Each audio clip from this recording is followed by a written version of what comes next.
반갑습니다. 4월 8일 화요일 아침 시황입니다. 자, 일단 나스닥은 상승 반전을 했습니다. 0.1% 올랐어요. 자, 오르긴 올랐는데 아직까지는 좀 불안하죠. 왜냐면은 이제 가짜 뉴스라고 얘기하는 트럼프의 관세 유예 관련한 얘기가 한번 있었죠. 자, 그런데 이제 백악관에서 이것을 가짜 뉴스다 라고 공식적으로 얘기했기 때문에 사실 그런 부분들이 주가를 좀 올리는 형태로 진행이 됐었는데 다시 하락하는 형태로 전환이 된 거죠. 다우지수는 마이너스 0.9% 하락 마감이 됐고요. S&P 500도 마이너스 0.23 하락, 나스닥은 0.1% 상승 마감이 됐습니다. 자, 근데 장중에 보면은 삐쭉 솟아 올라오는 게 있죠. 네, 삐쭉 솟아 올라오는 거, 이게 이제 가짜 뉴스 나올 때였고요. 자, 근데 이제 유럽 같은 경우는 여기에 반응을 했어요. 독일, 영국, 프랑스 이런 쪽은 또 삐쭉 올라오면서 진행이 좀 됐었고, 낙폭이 크게 진행되다가 이제 그 부분 때문에 반등이 좀 되다가 다시 떨어진 형태로 마무리된 거죠. 자, 그래서 독일도 4%, 프랑스 4%, 영국도 4% 전부 다 하락 마감이 됐고요. 야, 이거 지금 항생지수가 마이너스 13%, 이거 홍콩이죠. 그 다음에 상해가 7%, 니케이 이거 7.8%, 뭐 이렇게 다들 떨어진 모습인데, 중국 같은 경우는 지금 트럼프가 관세를 추가적으로 50% 더 매기겠다. 그래서 중국과의 모든 협상은 없다. 뭐 이런 식으로 아주 강경하게 또 나서는 모습이라서 논란이 계속 끊어지지 않을 것 같아요. 여기에 그냥 애플만 또 등이 터지고 있는 모습인데, 자, 그런 내용들을 오늘 한번 살펴보도록 할게요. 자, 뉴스 보면서 가도록 하죠. 이 관세는 애플의 재앙이다. 빅테크 중에서 나홀로 급락세를 보였다. 이렇게 나왔어요. 그 다음에 아이폰 미국에서 500만원 될 것이다. 애플은 재앙이다. 자, 이게 더 기니까 이거 한번 봐볼까요? 자, 아이폰이 미국에서 500만원 될 것이다. 이런 얘기가 나옵니다. 500만원이면은, 야, 무지막지한 거죠. 왜냐면 이게 중국에서 많이 만들기 때문이죠. 그래서 예전에도 한번 말씀드렸죠. 중국 쪽에 공장이 있으면 어떤 식으로든 좀 힘들 것이다 라는 부분이긴 한데, 이게 유혹을 참을 수가 없잖아요. 자, 근데 어쨌든 네, 중국에서 이제 만들기 때문에 이런 부분들이 애플에게 직격탄이 될 것이다 라는 얘기가 되는 거죠. 애플은 재앙이다. 트럼프 관세 직격탄이 떨어졌다라고 얘기가 나옵니다. 자, 테슬라 주가는 2.5% 하락했지만 엔비디아는 3.5% 반등했는데 애플은 또다시 3.6%나 하락세를 보였다. 그 다음에 엔비디아가 오늘 반등을 좀 해줬네요. 자, 오늘 이렇게 되면 삼성전자 시장만 좋게 나오면 네, 분위기는 오늘 상승 전환으로 갈 수도 있지 않을까 보여지네요. 요것만 잘 나오면 좋겠습니다. 그죠? 자, 일단 글로벌 시가총액 1위 애플 주가가 도널드 트럼프 미국 대통령 발 상호 관세 직격탄을 맞았다. 자, 아이폰 등 주요 기기 생산을 중국에 의존하는 애플로선 상당한 타격이 될 것이다. 자, 트럼프 취임 이후에 부과된 대중국 관세율이 54%에 이르게 됐는데 여기서 50% 더 가겠다라고 얘기가 나온 거죠. 야, 무지막지한 건데, 네, 괜찮을까 모르겠습니다만은. 아무튼 그렇게 되어 있고요. 시가총액은 2조 7,250억 이렇게 줄어들었고요. 마이크로소프트는 2조 6,600억 달러. 자, 이렇게 되어 있기 때문에 뭐 사실 이게 중요하진 않을 것 같긴 합니다만은 네, 이제 시가총액이 뒤집어질 수 있는 그런 단계에 들어섰다라고 되어 있는 거고요. 테슬라는 2.56% 내리긴 했지만 다른 주요 대형 기술주들이 대부분 반등에 성공했다. 자, 엔비디아가 5.3%, 아마존과 메타도 각각 2.4, 2.2% 정도 올랐다. 근데 생각보다 반등이 좀 약한데요. 네, 반등이 더 강하게 나와줘야 돼요. 지금 현재 보면은 중국에는 관세를 많이 매기고 그 다음에 다른 나라와는 즉각적으로 네, 협상을 할 수 있다는 얘기가 나와서 어떻게 보면은 조금 숨통이 트일 것 같은 느낌적인 느낌은 좀 있습니다만 아직은 이 미국 증시가 여전히 불안정한 모습을 좀 보이고 있네요. 자, 일단 이런 상태가 되다 보니까 네, 이 증권사에서는 애플의 목표 주가도 주당 325달러에서 250달러로 크게 낮추게 됩니다. 아이폰의 90%가 중국에서 생산 및 조립되고 있기 때문에 이렇게 되면은 관세 부과가 무지막지하다 이렇게 될 수밖에 없을 것 같아요. 자, 당연히 중국에서 들어오게 되면은, 네, 관세가 굉장히 커질 수밖에 없죠. 이거 물론 이제 미국에 안 팔면 되긴 합니다. 그죠? 미국에 안 팔고 다른 데다 팔면 되긴 되는데, 쉽진 않을 것 같습니다. 네. 그래서 현실적으로 애플 공급망의 10%만 아시아에서 미국으로 옮기더라도 3년의 시간과 300억 달러가 소요된다. 그러니까 옮기기도 쉽지 않다. 네. 자, 근데 이건 너무 비약적으로 본 거 아닌가? 너무 비관적인 것 같은 생각이 좀 드는데요. 자, 일단 중국에서 만드는 건 좋아. 근데 미국인이 애플만 쓰는 건 아니잖아요. 그죠? 네. 그 다음에 뭐 미국이 가장 큰 소비 국가라고 할 수도 있겠습니다만, 그 외의 국가에 파는 거는 관계가 없잖아. 그죠? 중국에서 만들어서 그 외의 국가에다 팔아먹겠다. 미국을 제외한 다른 국가는 관세랑 크게 관계가 없잖아요. 근데 그렇게 따지고 보면은 사실 모든 네, 기업들이 다들 비슷하죠. 근데 이제 미국이 이 최대 소비 국가이기 때문에 뭐 이런 부분이 좀 있을 것이다라는 부분이 있는 거죠. 그래서 현재 시점에서는 네, 굉장히 무섭게 글을 좀 쓰기는 했는데 이거는 좀 따져봐야 될 것 같기는 합니다. 네, 지금 여기는 자세한 데이터는 없는 것 같죠. 네, 물론 이제 뭐 소비자의 어떤 입장에서는 가격이 크게 올라갈 것이다 라고 되어 있지만 이렇게 되면 또 다른 의미가 될 수가 있죠. 바깥에서 네, 아이폰을 사가지고 오는 거 이런 식으로 되는 거죠. 자, 그러니까 미국이 아이폰을 얼마만큼 소비를 하느냐, 애플 매출의 얼마만큼을 차지하고 있느냐, 그 다음에 뭐 미국 내에도 공장이 있을 테니까 미국 내에서 만드는 것으로 어느 정도 충당이 된다면 그런 어떤 손해 부분들이 어느 정도까지 사라질 것이냐, 뭐 그런 것들에 대한 분석이 돼야 될 것 같은데요. 네, 그죠? 애플만큼 이번 관세 부정적인 영향을 받는 미국 기술 기업은 없을 것이다 라고 얘기를 하고 있는데 중국에서 생산된다고 해가지고 전부 다 관세 부담감을 가질 것은 아닙니다. 그죠? 네. 근데 일단 요거는 조금 더 살펴봐야 될 것 같아요. 제 생각으로는, 네. 애플이 중국에서 아이폰을 만들었어. 이게 다 미국으로 가진 않을 거란 말이에요. 그러니까, 다른 나라에다 팔아먹는 건 관계가 없잖아요. 미국으로 들어가는 게 문제니까. 그러니까 요 부분인데, 미국 소비자에게 $1000짜리 아이폰이 세계 최고 수준의 소비재라는 현실은 사라질 것이다. $1000 가격 밑으로는 말이 안 된다. 이거는 이제 그러니까 미국에 대한 이야기잖아요. 그러니까 미국이 자충수를 좀 둘 수밖에 없겠죠. 그러니까 미국에 대한 어떤 소비가 굉장히 좀 부담스러워질 것이다라는 전망이 좀 나오는 것 같은데 무조건적으로 나쁘다라고 판단하기는 조금 애매할 것 같습니다. 네, 요거는 한번 따져봐야 되겠는데요. 그죠? 중국 생산에 대한 중국 의존도가 높다. 이것은 네, 미국으로 들어가는 부분에게는 악재가 되겠는데 우리도 그거 잘 한번 생각해 봐야 돼요. 그죠? 미국에 대해서 우리가 지금 대미 수출이 가장 크기 때문에 우리나라가 약간 영향을 받고 있는 건데 요거 한번 생각해 볼 필요가 있을 것 같아요. 그죠? 네. 왔다 갔다 하는 부분들 미국 말고 다른 국가에다 팔아먹는 것들도 네, 그런 것들은 관세에 영향이 없잖아요. 그죠? 그러니까 이런 것들도 한번 생각해 볼 수 있겠죠. 전 세계가 그냥 네, FTA 비슷하게 자유무역 협정 전 세계는 관세 빵 미국에다만 관세 매기기 뭐 이런 거 하면은 좀 더 낫지 않을까 라는 생각도 잠깐 해봅니다. 뭐 그건 어렵겠죠. 네. 자, 이거 한번 볼게요. 자, 뉴욕 증시는 미국발 관세 불확실성에 급등락을 보였다. 다우 지수는 내리고 나스닥은 올랐다. 자, CNBC는 트럼프가 중국 제외 90일간 관세 중단 검토를 검토 이렇게 보도했다고 하는데 백악관 대변인은 가짜 뉴스다라고 얘기를 했습니다. 근데 보통 언론에서 한번 뉴스가 흘려지게 되면 가짜 뉴스라고 얘기하더라도 대체적으로 이런 이야기가 또 진행될 수가 있습니다. 네. 그 다음에 중국이 50% 추가 관세 부과하겠다. 이 관세를 가지고 너무 나서는 거 아닌가 싶은 생각이 좀 있어요. 자, 미국 대통령이 촉발한 관세에 대한 불확실성이 커지면서 혼조세로 장을 마감했다. 이날 뉴욕 증시는 급락 출발했다가 상호 관세 유예서를 두고 급등락한 끝에 오후 들어서 낙폭을 줄이며 혼조 마감했다. 자, 증시는 트럼프 대통령이 중국을 제외한 모든 국가에 90일간 관세를 일시 중단한다는 방안을 검토하고 있다는 보도가 나왔지만 가짜뉴스로 밝혀지면서 출렁거렸다.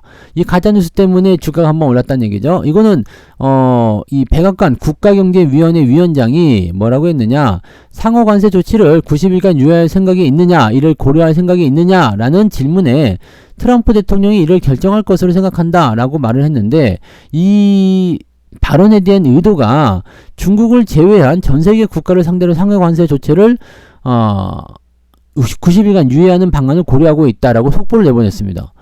이게 이렇게 말이 될 수가 있는 거예요? 그죠? 트럼프 대통령이 이것을 결정할 것이다 라는 것이 이게 어떻게 이렇게 됐을까? 네. 그 좀 이상하네요. 그러면서 이제 상호 글쎄. 네. 근데 아예 없는 소리를 하지 않았을까요? 아예 없는 말이잖아요, 지금. 네. 트럼프가 이것을 결정할 것이다라고 생각한다. 이 말이 갑자기 전 세계 국가를 상대로 상호 관세 조처를 90일간 유예한다. 완전히 다른 말이에요. 근데 이거를 지금 뉴스에서 속보를 내보냈다? 이거는 이상하지 않습니까? 그죠? 네.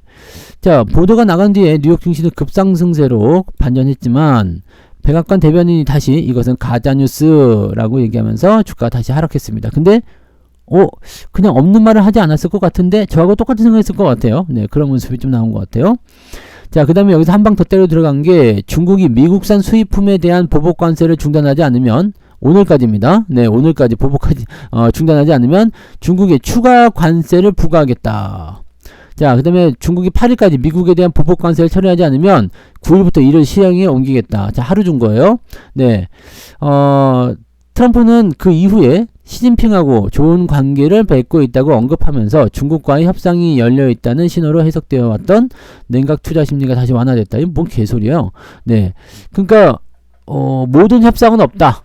네, 중국과의 모든 이야기는 다 끊어질 것이다. 관세 엄청 부과할 것이다. 그냥 이런 얘기를 한 거고, 그 이후에 나타나는 부분들은, 네, 트럼프, 시진핑하고는 좋은 관계를 맺고 있으니까, 뭐, 완만히 해결되길 바란다. 뭐, 그런 수도 있겠죠? 네.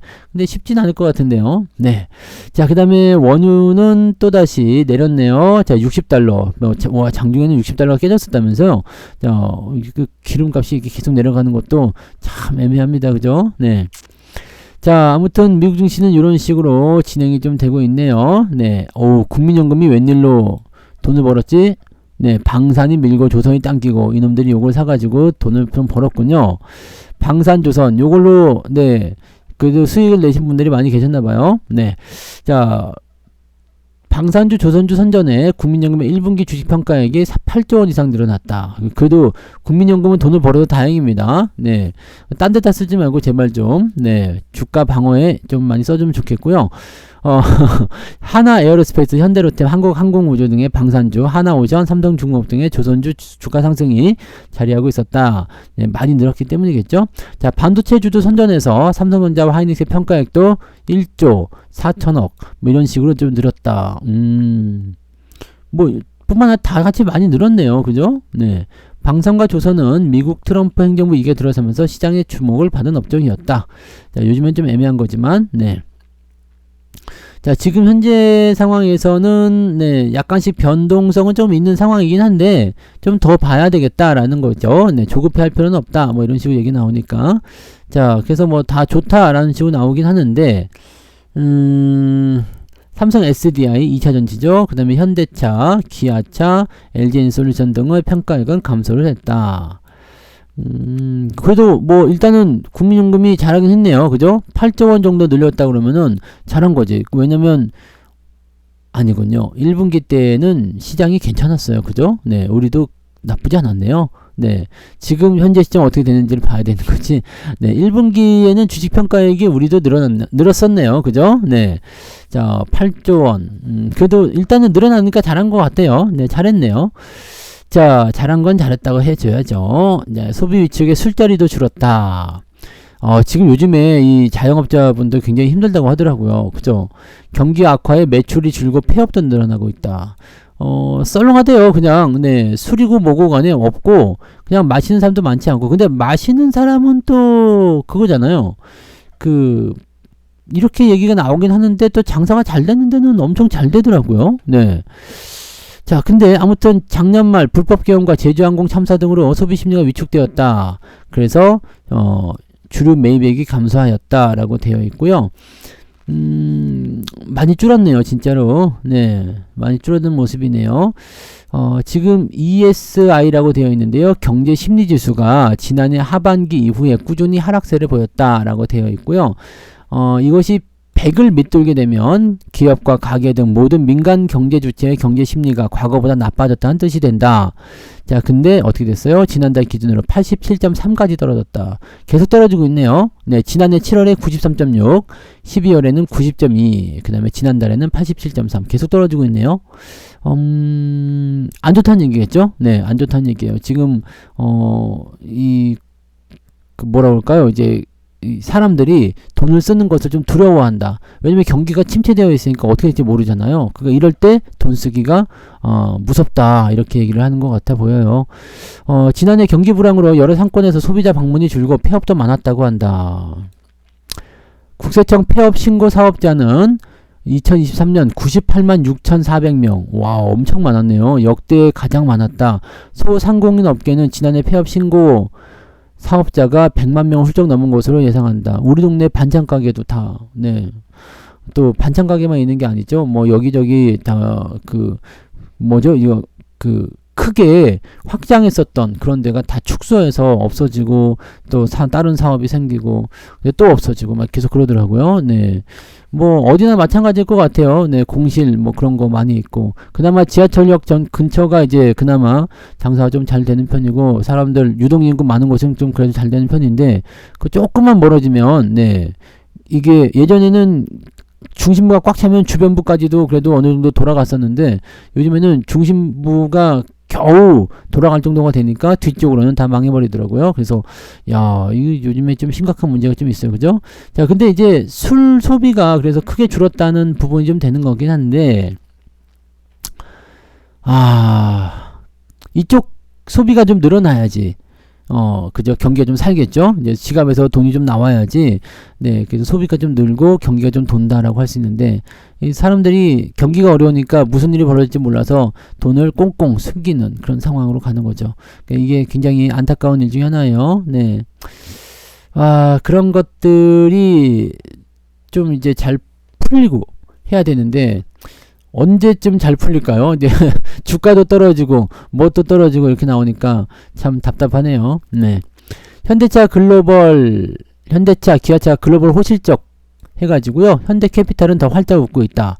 자동차가 이제 실적이 계속 좋아졌죠. 좋아지고 있는데 뭐 크게 증가한다기보다도 일단은 잘 팔리고 있는 것은 맞는 것 같아요. 근데 대부분이 이제 빚을 내서 하죠. 자동차 살 때는 대부분 할부 하잖아요. 빚을 냈다고 하긴 좀 그렇고, 이 자동차 할부는 빚이라고 잘 안 하긴 하는데, 네, 이거 뭐라고 하죠? 그냥 대출, 대출이나 빚이나 똑같은 거지만 조금 더 리스나 빚이나 그렇긴 한데, 자동차 같은 큰 돈 들어가는 것들은 대부분이 나눠서 내기 때문에 그렇죠. 그래서 이자를 이렇게 많이 받아먹는 현대캐피탈 같은 경우는 수익이 크게 증가했겠죠. 이게 큰 그 자금력을 가진 뭐라 그럴까요? 가격이 좀 비싼 것들, 이런 것들은 실질적으로 쉽지 않죠. 네, 그런 부분들이 좀 있어요.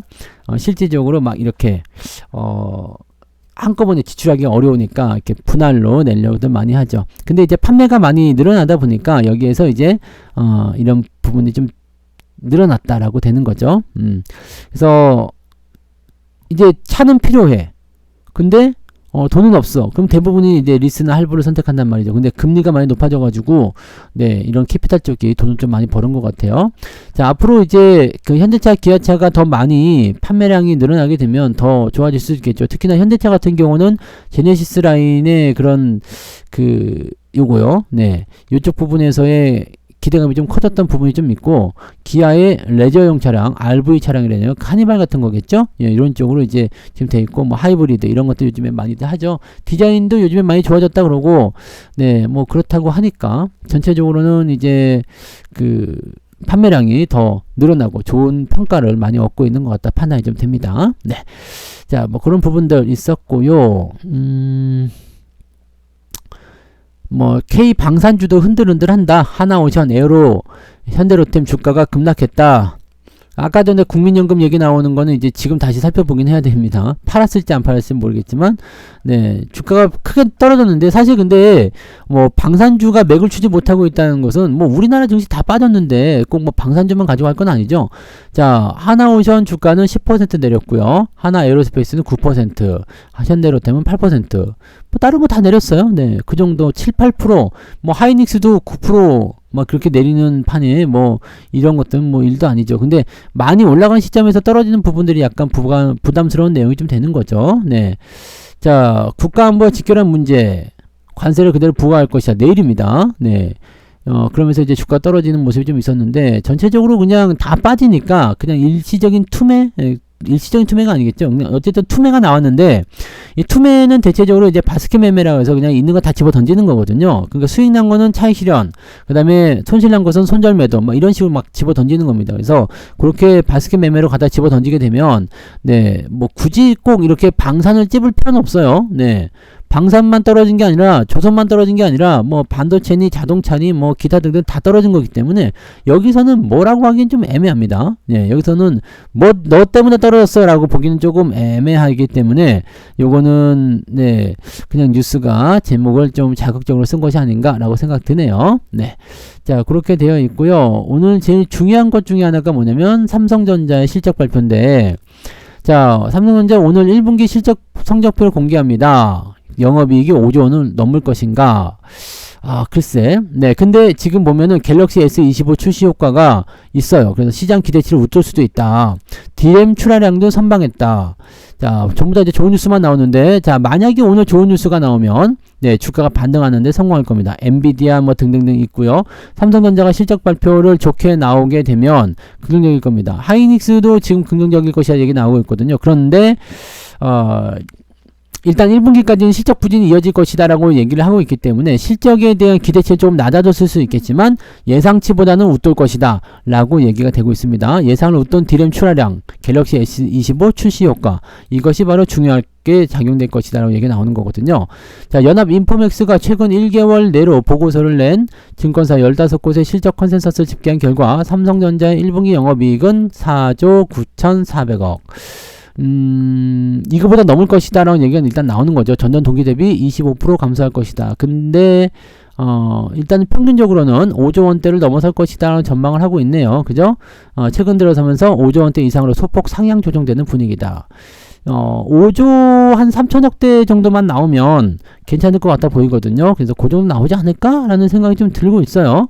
자, 세부적인 실적은 공개되지 않지만 반도체 사업을 담당하는 디바이스 솔루션 부문의 영업이익이 5천억에서 7천억 정도 수준이 될 것이다 라고 얘기가 되고 있고요. 만약에 더 잘 되면 긍정적일 수 있겠죠. 네, HBM3 재설계에 따른 출하 부진은 믹스와 이익 관점에서 부정적이나 뭐 이 부분들은 조금 짜증나요. 그죠? 그냥 안 팔면 안 되나? 진짜? 엔비디아 쪽에 그렇게 납품하려고 할 이유가 뭐지? 안 팔아 이 새끼들 그래버리면 내가 왜 재설계를 해야 돼? 이렇게 나가면 네, 물론 뭐 팔기 위해서 하긴 해야 되겠지만 네. 자, 그렇게 되어 있고요. 근데 이제 중요한 건 이제 2분기 영업이익이에요. 2분기 영업이익은 6조 원대로 이제 증가할 것이다 전망되고 있습니다. 매출도 크게 증가할 것 전망되고 있어서 일단은 1분기보다 좋아지고 있는 상태예요. 다만 이제 이렇게 2분기 때 증가하더라도 전년 동기 대비 네, 41%나 급감할 것이다. 그러니까 2024년도에는 2분기 영업이익이 굉장히 좋았었던 부분이 좀 있는 거죠. 자, 어떻게 될 것인가를 봐야 됩니다. 다만 이제 최근에 메모리 업체들이 단가 인상을 통보한 부분도 좀 있고 이제 2분기부터 점점 좋아질 것이라는 전망이 나오고 있기 때문에 거기에 대한 기대감 정도는 우리가 한번 체크할 필요는 있을 것 같아 보여집니다. 그래서 삼성전자 오늘 실적 발표 요거까지만 좋게 나와 버리겠다면 전체적인 분위기는 굉장히 좋을 것이다 라고 보시면 되겠습니다. 우리도 반등에 성공할 수 있을 것 같다 판단되죠. 자, 지금 그 탄핵 이후에 이제 대선 그 일자를 6월 3일로 결정했네요. 6월 3일이면 이게 수요일이 아니라 화요일이 되죠. 네, 화요일. 6월 3일 화요일이 됩니다. 자, 그러면 6월 3일 네, 대선이 또 진행되고 그러면 이제부터는 이제 이 조기 대선에 대한 그런 레이스가 또 불이 붙겠죠. 네, 그래서 정치 테마주들도 움직임이 좀 나올 수 있습니다. 그런 정도들 한 번씩 체크하시면 좋겠고, 네, 그렇게 봐주시면 좋겠습니다. 이거는 뭐지? 상호관세 일시유예 검토안에 많은 국가가 협상 애원하고 있다. 트럼프. 얘는 자기만의 생각에 빠져 있는 것 같은데, 네, 미쳐버리겠네요. 네. 자, 아무튼, 네. 듣고 싶지 않죠? 네. 아무튼 오늘 증시는, 네, 그러한 부분들이 잡혀 있다. 나스닥이 반등에 성공을 좀 했고요. 그 다음에, 삼성전자 실적 발표, 이런 것들이 어느 정도의 흐름을 만들어내느냐에 달려있다. 이 정도 보시면 되겠습니다. 자, 오늘 그래서 여기까지 이야기하고요. 네. 저는 장중시황 때 다시 오도록 하겠습니다. 고맙습니다.